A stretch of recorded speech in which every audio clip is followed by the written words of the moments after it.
Hello everyone, welcome to my YouTube channel let's crack Jamia entrance with me. आज हम इस video में 2020 का क्वेश्चन पेपर डिस्कस करेंगे टर्किश लैंग्वेज एंड लिटरेचर का। इसके बाद हम लोग सब्जेक्टिव भी डिस्कस करेंगे, तो प्लीज़ हमारे चैनल के साथ जुड़े रहिए और सब्सक्राइब कीजिए, लाइक कीजिए एंड शेयर कीजिए। So let's start. First question क्या कह रहा है? Plants absorb dissolved nitrates from soil and convert them into, the right answer is free nitrogen. Plants जो नाइट्रेट्स होते हैं, डिजॉल्व नाइट्रेट्स जो होते हैं, उन्हें सॉइल से उन्हें सॉइल से लेता है और उसको किस में कन्वर्ट करते हैं? फ्री नाइट्रोजन में। The right answer is A, free nitrogen. Next question is pyorrhoea is a disease of the right answer is gums. Third question is, how many years did Ottoman Empire last for? The right answer is 631 years.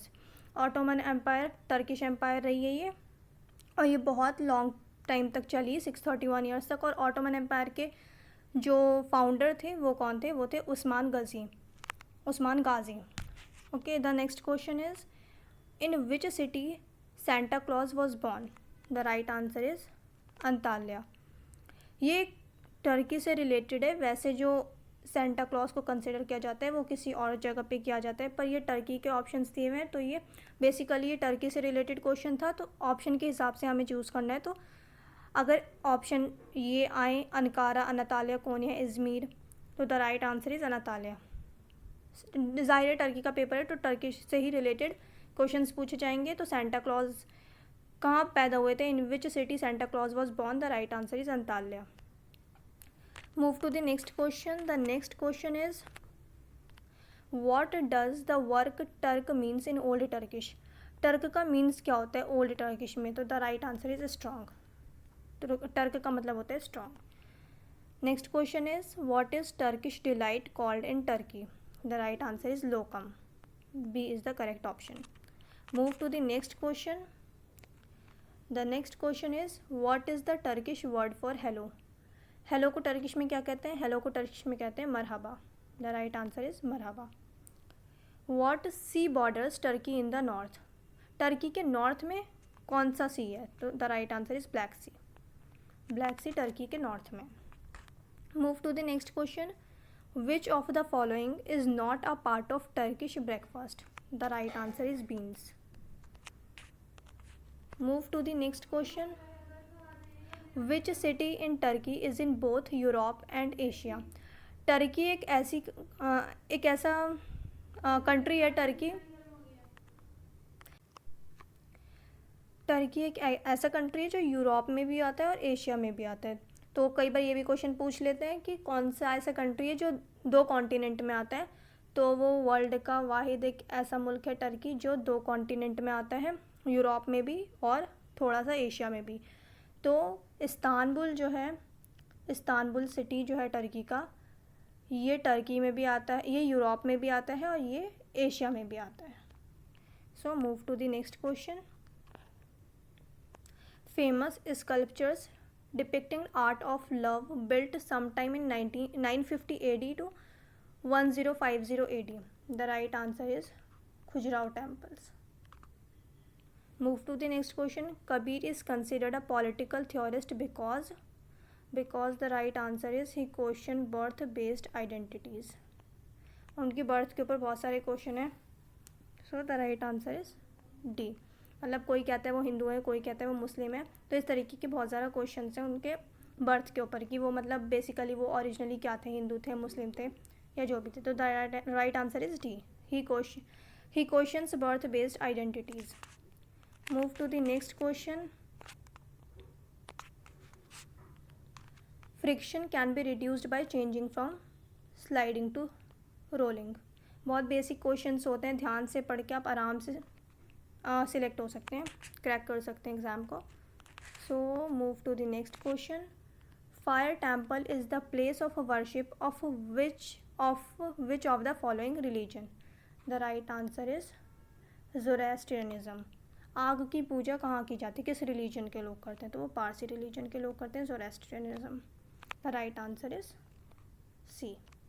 Move to the next question. Film and TV institute of India is located at, ये तो सबको पता है कि मुंबई में है, महाराष्ट्र में है, तो महाराष्ट्र के कौन सी सिटी में, तो पुणे में है. The right answer is Pune.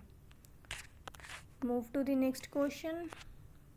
For safety, the fuse wire used in the mains for household supply of electricity must be made of metal having, the right answer is low melting point. Move to the next question. Golden Temple, Amritsar is India's largest Gurdwara. Okay, the next question is headquarter of UNO are situated at, United Nations Organisation जो है उसका headquarter कहाँ है, तो उसका headquarter है New York में, USA में. और यूनाइटेड नेशंस ऑर्गेनाइजेशन फाउंड कब हुई थी, वो हुई थी 1945 में. और 2017 के क्वेश्चन पेपर में ये क्वेश्चन है यूनाइटेड नेशन से रिलेटेड कि इंडिया ने कब ज्वाइन किया था यूनाइटेड नेशंस को, तो इंडिया ने 1945 में ही ज्वाइन कर लिया था, जिस साल ये ऑर्गेनाइजेशन इस्टेब्लिश हुई थी. और हेडक्वार्टर कहाँ है, न्यूयॉर्क में. Move to the next question. Doctor Zakir Hussain was, तो ऑप्शन में क्या क्या है, the first Muslim president of India, first vice president of India, first president of Indian national Congress, या first speaker of Lok Sabha. The right answer is the first Muslim president of India. और जाकिर हुसैन एक ऐसे president हैं जो अपने office में ही जिनकी death हुई थी, ऑफिस के अंदर ही डेथ हुई थी इनकी. ये एक वाहिद ऐसे प्रेसिडेंट है जिनकी ऑफिस में ही डेथ हुई थी. और कितनी बार ये भी पूछ लेते हैं कि कौन से ऐसे प्रेसिडेंट है जिनका सबसे शॉर्ट टेन्योर रहा है, वर्किंग टेन्योर सबसे शॉर्ट रहा है, तो वो है जाकिर हुसैन. और ये जामिया के वाइस चांसलर भी रह चुके हैं. So move to the next question. For purifying drinking water, alum is used for coagulation of mud particles. Alum जो होता है, जो फिटकरी जिसे बोलते हैं, वो किस चीज़ के लिए यूज़ किया जाता है, तो the right answer is for coagulation of mud particles. Move to the next question. Which of the following rights are available to foreigners living in India? The right answer is right to education. Education के लिए आते हैं, जाहिर सी बात है, पढ़ने के लिए भी आते हैं, घूमने के लिए भी आते हैं, पर मोस्टली जो राइट है उन्हें वो क्या है, राइट टू एजुकेशन दिया गया है. Who called bureaucrats as ruling servants? Bureaucrats को रूलिंग सर्वेंट्स किसने कहा था, तो वो कहा था रॉबर्ट के मार्टन ने.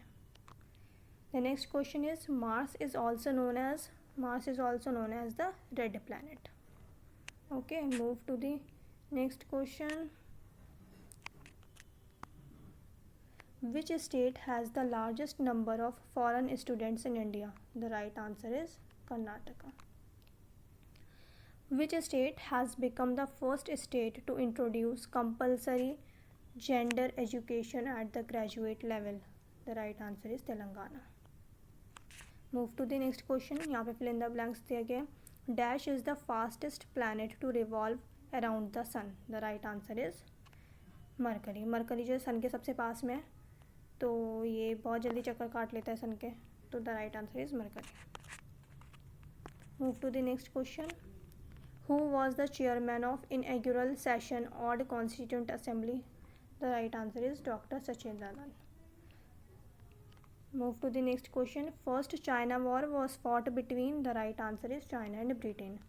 चाइना की जो फर्स्ट वॉर हुई थी वो ब्रिटेन के साथ हुई थी, चाइना एंड ब्रिटेन.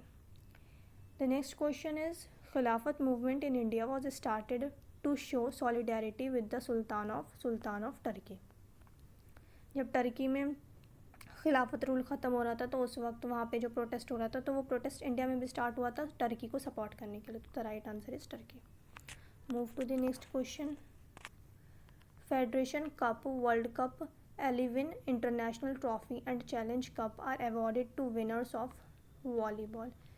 ये जो ट्रॉफ़ी है, Allwyn international trophy and challenge cup, ये किस गेम के विनर्स को दिया जाता है, तो ये वॉलीबॉल के गेम्स को दिया जाता है.